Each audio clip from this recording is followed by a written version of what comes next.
Hi there, welcome to episode 3 of the Stitching Geek podcast. My name is Mallory, aka the Stitching Geek, and I'm coming to you today from Portland, Oregon, and my pronouns are she, her, and hers. So today I'd like to get started with some admin announcements here. As you can tell, I have kind of switched up the background. I thought it would be a little more fun to actually show some of my yarn collection instead of just a plain back wall with some stuff on it. So let me know what you think in the comments below. I'd love to kind of know your thoughts about that. I'm also trying some new lighting. I got some daylight bulbs and stuff like that. So hopefully things are a little brighter. You can see there's a little more shadow, but I'm still kind of figuring all this YouTube stuff out. So kind of let me know what you think of the setup. And then I'm also going to start separating out the podcast into a stitching segment or portion and a geek segment or portion. I have a lot of people who are also gamers who have commented down below and stuff like that. So I want to kind of bring in some more of the geek side, not just the stitching side.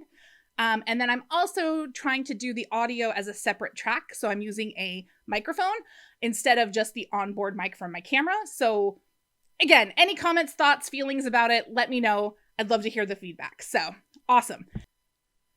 That being said, let's move on to the stitching segment. So once again, no finished objects this week. I swear something will be finished someday.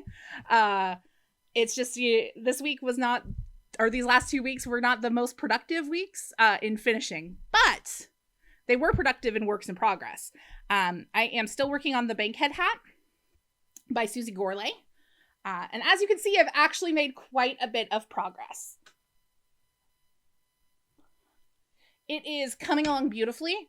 The yarn has held up super well when it comes to ripping it back since I've made so many mistakes on this hat. And I'm really glad that I did rip back, frankly. I think the pattern itself is really simple but beautiful, and it makes a big difference to actually do the 2-row repeat correctly, because otherwise it'd just be a different form of ribbing. And while ribbing is great and has its uses, I think this decoratively adds just enough interest to the hat to make it super fun to knit and like an interesting way to look at it. I can't wait to get it finished and blocked and really see how it looks. And that's kind of my plan right now, is to finish this in the next 2 weeks, get it blocked and photographed and show you guys the finished product. But yeah, I did make a really good chunk of progress on this one, mainly because I had to get my oil changed last week. And so I took the knitting with me to the dealership, and that's about all I could do. Left my book in the car. So I just knitted and watched terrible daytime TV. Did you guys know that Jerry Springer now has like a Judge Judy type show? I had no idea until I was at the dealership. And then I have a little bit of an update on the Harvest cardigan. I did a couple rows on it. I didn't get super duper far. I'm still increasing. As you can see, it's coming along. Still really liking the pattern. Still really liking the yarn. Still pretty quick and easy to follow. I've been keeping track of things in Knit Companion. I think I've mentioned that before. If not, I would definitely recommend checking Knit Companion out if you haven't. Not sponsored, just a big old fan. I find that it's a lot easier for me to put projects down and away if I have something like Knit Companion, so I can keep track instead of having just little counters or post-it notes or whatever. So highly recommend. There's a free download. There's also like higher tiers, so you can do like more editing and cool things with it. And maybe I'll do an episode or a segment about that in the future, but check it out if you haven't. That's my only works in progress this week. Like I said, I haven't really had the motivation to do much knitting this last week or these last 2 weeks, but still working on it. Should have something done next time. Part of the reason why I haven't had much motivation is that I feel like a bit of startitis, like a bit of wanting to start a bunch of things is on the horizon. I can kind of feel it. I've been watching a lot of YouTube knitting podcasts, and everybody's projects look so gorgeous that I just kind of like, ooh, I should try that. Ooh, I should look at that pattern. Ooh, that looks nice. And one of those things was the Dream Fingerless Mitts by Marsha Healy. So I've started swatching for that. And it's swatching along slowly. I try really hard when I swatch to swatch in the round properly by doing, you knit and then you pull it back across and then you have the loose yarn behind it. The problem there is that it feels very unwieldy to me. And I hate feeling like everything is tangled. When everything is loose back there, I just feel like the needles are getting caught, the cables are getting caught. I know it's all in my mind, but it's just a thing that bugs me. So it's slow going. And to further illustrate what I mean here, like if you look at it, it's got a lot of tangly bits. And it just doesn't bring me quite much joy until I actually start knitting it. And that's why I kind of just start my projects usually, and then if it feels like it's not coming out to the right size, I'll just start over rather than swatch. Because I feel like I just avoid swatching because of the loose tangles and things like that. And most stuff I knit is in the round. So if you guys have any like suggestions on how to not feel like it is just tangled everywhere, or different ways of swatching in the round, or if I should just do a regular swatch knit purl style, even though you're not supposed to, let me know. The yarn itself, I'm not 100% sure of what it is. I think it's Manos del Uruguay Alegria, and I think it's in the Candombe colorway. The reason I'm not entirely sure is that I had 2 skeins of that yarn on accident. I bought one, and then like several weeks later, I bought another one because I was like, ooh, pretty colors. And clearly I liked it so much, I bought it twice. So I have one that's still in the skein, and it looks very similar to what this one is all wound up. So I'm pretty sure that's what it is, but not 100%. I've also started searching for a pattern to use for that blue Fiber Co mini set in that OPI number 7 colorway that I showed you guys last time. Haven't really found the exact pattern I want. I think I want to do a cowl or maybe a snood. I keep forgetting to look up snoods. I'm not sure which one I want. Right now I'm leaning towards something that's just simple stockinette to really enjoy the color changes and the loveliness of the yarn without distracting too much with a pattern. But I have been looking at other patterns with, maybe some lace. Lace sounds kind of nice.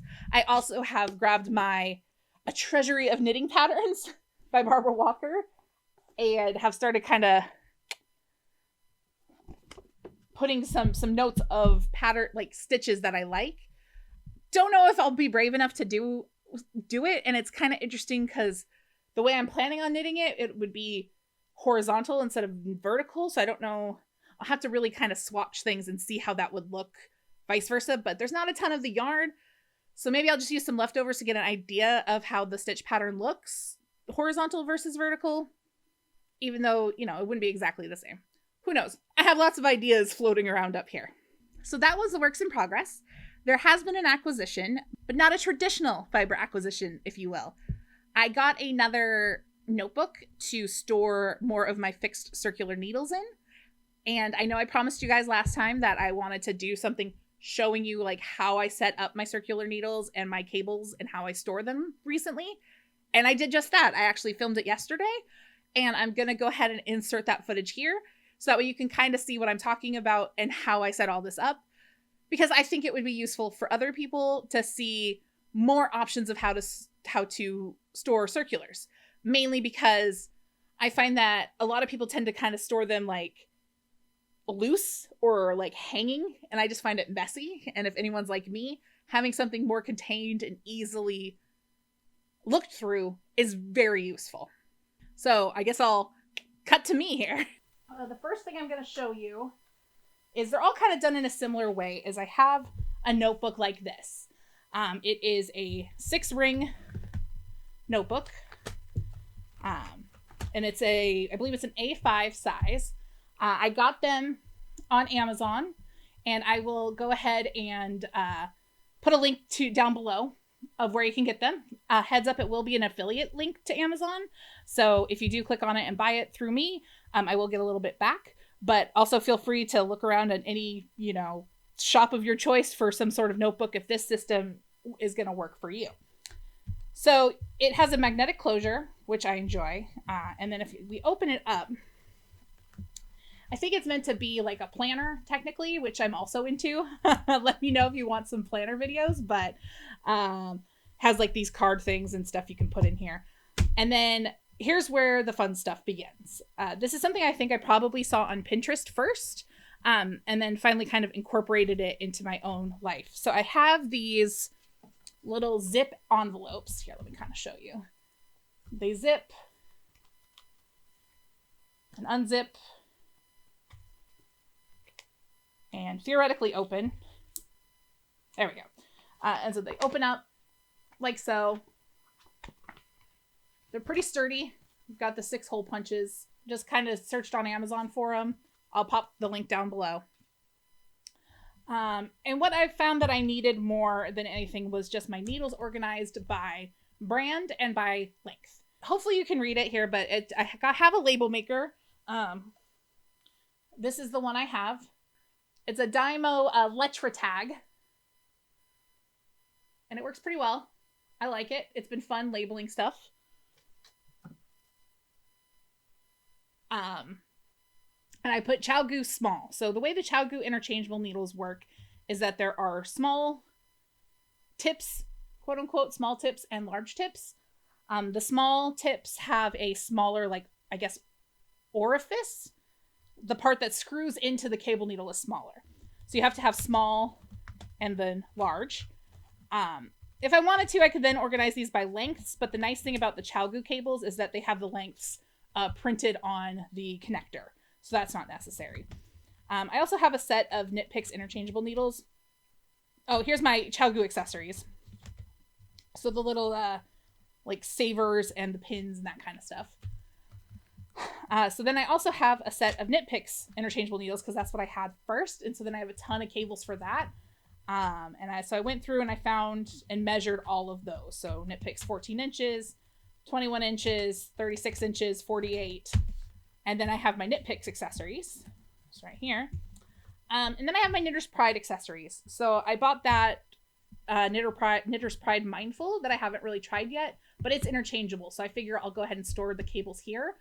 And store the cables here once I kind of pull those off to the side when they're not in use and pop it in there. So that's what the cables notebook looks like. I have a little label on there as well. Then we have my fixed circular notebook. It's very similar.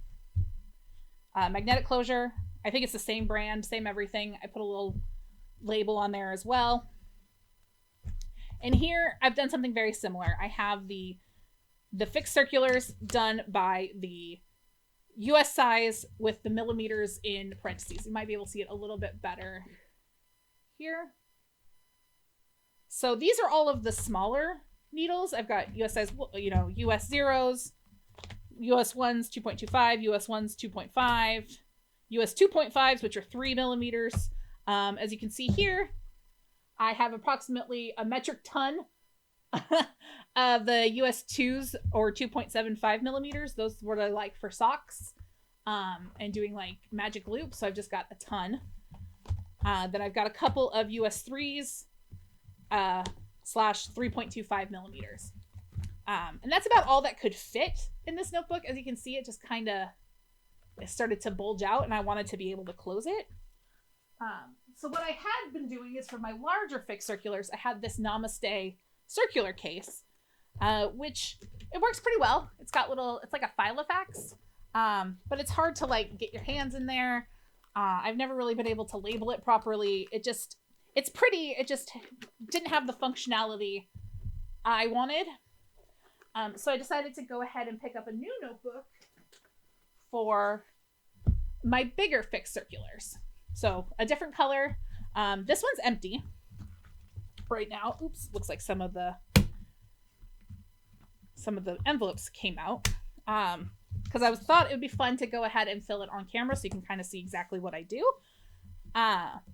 So this one's pink. Pro tip, if you do something like this, these envelopes have these little zipper thingies that tend to get kind of bulky. So I've been alternating where it ends up on each side so that way it sits a little flatter.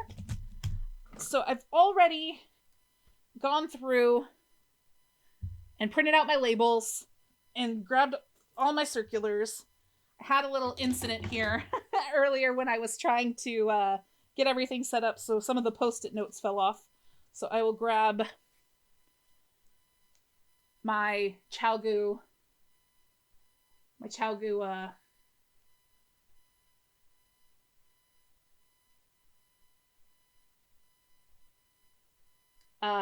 needle sizer here in case I need it. So my thought process was I would do US 4s to US 10s in here. I don't have all of those as fixed circulars, but I thought it would be nice to have space for them.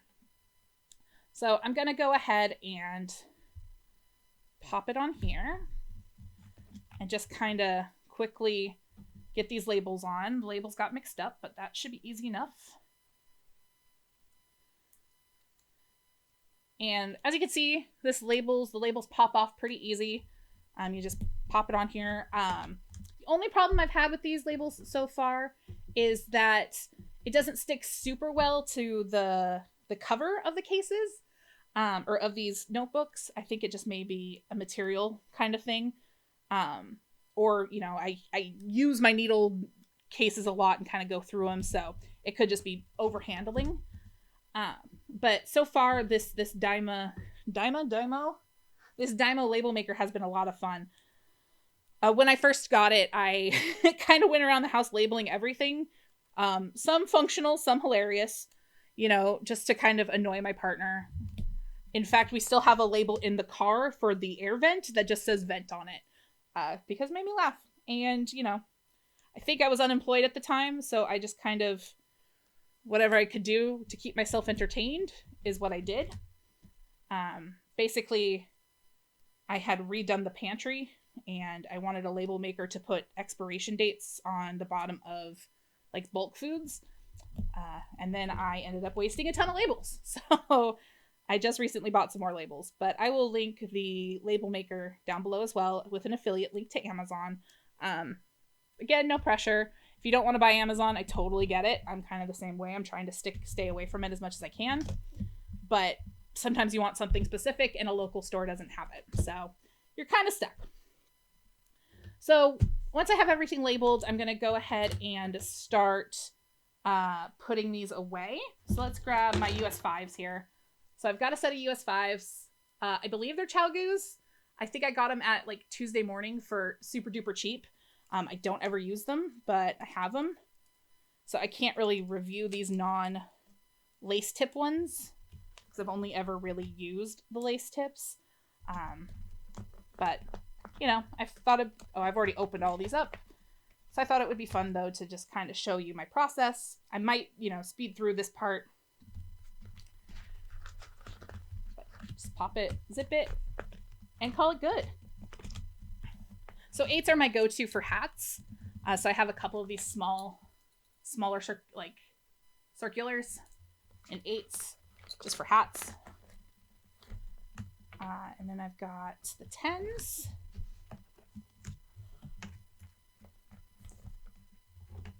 And I did it again.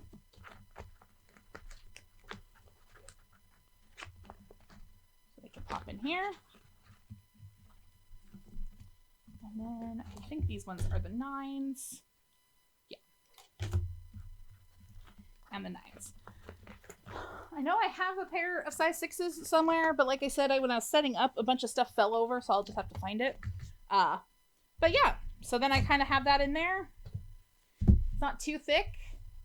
It'll fit nicely on my bookshelves with my other yarn supplies. And then for the tips, for my interchangeables, I keep those in some separate containers. For tips and DPNs, I have a couple different ways I have been organizing it.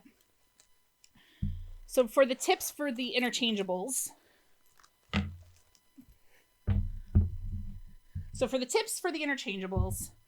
have my Chalgoo case that it came in when I got the set. I just kind of keep everything in there. It's all labeled, so I just keep them where they're labeled at. Do that whole thing. As you can see, a lot of them are in use.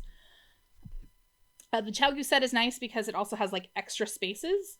And then here down below also pops open, so you can also put tips there, which I appreciate as someone who ends up buying extra tips a lot. Then for my Knit Picks needles, I bought this case, like the official one, back in the day. I don't know if this one still exists. I haven't seen it in a while. And then there are those tips. Don't use these nearly as much. I used to store the cables in here, but it got too thick. I would store some in here, but again, it got too thick. Yeah, don't really use these anymore. The Chalgoos are just kind of, you know, they work a lot better, I feel like. And like the Knit Picks ones almost sometimes feel tarnished compared to the Chalgoos. It's hard to explain. But you never know when you need extra needles, so I keep it around. Or if I'm like wanting to teach somebody how to knit, I might, give them some of these or whatever. For my DPNs, which I don't use very often, but it's nice to have, I bought a super cheap set off Amazon of like every DPN in bamboo/wood. This is a needle case I got off Etsy a million years ago. I don't remember who did it, but if I can find it, I'll pop it into the link below. But I have all these little DPNs just in case I need it. I think I picked it up when I was starting a pie shawl and needed DPNs to start a super small circle at the beginning. And then I thought, well, it'd be nice to have them around for hat decreases and that kind of thing. And then finally, I always have like extra interchangeable tips. So I got this case off of Amazon as well. So I've put some of my extra ChiaoGoos in here. Again, another nice thing about the ChiaoGoos is that they have the sizes written on here on the ChiaoGoos themselves. So I don't feel like I need to keep it in a case where the tips are labeled necessarily, because the tips already have labels on them. And that's just, extra ones I have because I forgot I had them or whatnot. And then this case also has a second side, which I don't have anything in right now, but it's got some more bits here. It's got these little zipper pouches. Relatively inexpensive, decent quality. It does what it needs to do. And then I've got crochet hooks in like a makeup bag somewhere, but I rarely use crochet hooks. That again is more for starting off projects, provisional cast-ons, that kind of thing. But yeah, that is how I organize my needles. I find that having these notebooks has made it really a lot easier for me to keep things organized and find what I'm looking for. So I highly recommend something like that if you're, not quite sure how you want to organize your fixed circulars, or you need more space for cables and things like that, just so they don't get all unwieldy in a drawer somewhere. So yeah, that is that. And then I will seg on back to the Stitching Geek side of things, and we'll move into the Geek segment. Thanks, guys. Well, thanks, me. So this week I did want to talk about a game, an old favorite game of mine that I've been replaying. It's almost like a comfort game to me when things it's like, I want to play something, but I'm not sure what, and I don't feel like trying anything new. This is the one of the few I tend to gravitate towards. It's a game called Cultures. Essentially, it's a city builder game, and you're in charge of a group of like cartoony Vikings who are on a mission to go get, I think it's a meteor in the New World, right? Like the New World. The interesting thing about it, as I was like writing up my little show notes about what I wanted to talk about this week, is I got to thinking it could be kind of problematic when you look at it, because you do run into other quote unquote cultures, Native Americans, Inuits, that kind of thing. And I don't know if how they're portrayed is the most well-rounded. It's very cartoony and I don't play the campaign that much, so I don't actually run into the other cultures that often. But, I could see how it could be problematic, so just keep that in mind if you look it up. So what I tend to do, since I don't play the campaign, is I play one of the sandbox modes where you just kind of start with like 20 people and I just work to make the community as successful as possible. And I really enjoy it. I usually get a couple hours in and then I'm done for a couple months, but it's just something that I like to do. It turns out this game, I looked it up, came out in the year 2000. So it's 21 years old now at this point. And that's crazy to me because I remember getting the game. Like I remember going to the store and going, oh, this looks interesting, with my sister and buying it. And now it's like, oh, cool. It's 20 years old. It's an interesting, sunrise, sunset, right? So I did look it up and it is available on Good Old Games, or GOG.com for less than $10, and you get the first one and the sequel. So if you have any interest or you want to check it out, you can. Again, not affiliated, not sponsored, just a fan, just like getting old games. So I would recommend that one if you can kind of overlook potential problematicness. So let me clarify the potentially problematic things. No one talks in this game. The Vikings, the other tribes, nobody talks. There's no like bad accents. There's nothing like that, which is good. Don't get me wrong. I just feel like some of the depictions are fairly stereotypical in just that it's like, here are generic white Vikings, here are generic Native Americans, here are generic Inuits, and it's like, this could be ranging on the border of insensitive. So your mileage may vary. Just keep that in mind. And that's it for episode 3. Thank you so much for watching. Let me know what you think of the sound, the lighting, the new background down in the comments below. And feel free to like, comment, and subscribe if you're so inclined. And I will see you guys in 2 weeks.